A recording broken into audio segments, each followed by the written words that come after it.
баарыңыздарга. Кийинки сөз Талас шаарынын мэри Эрмат Жумаевичке берилет.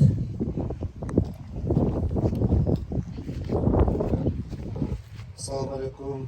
Бүгүнкү иш-чаранын катышуучулары, урматтуу меймандар, Эстин Артисбекович, урматтуу бүткүл дүйнөлүк мусулмандар жаштар ассоциациясы.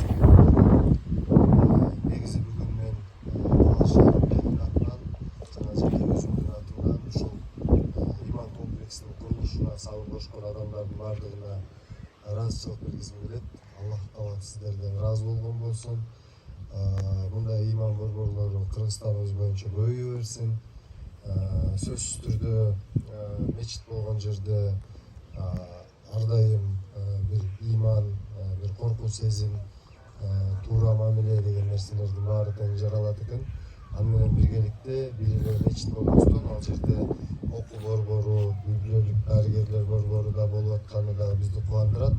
Бар болуңуздар, дагы бир жолу баарыңыздарга ыраазычылык каалайм. Шаарыбыз өсүп өнүгө берсин. Кудай буюрса, мамлекетибиз дагы тынчтык болсун.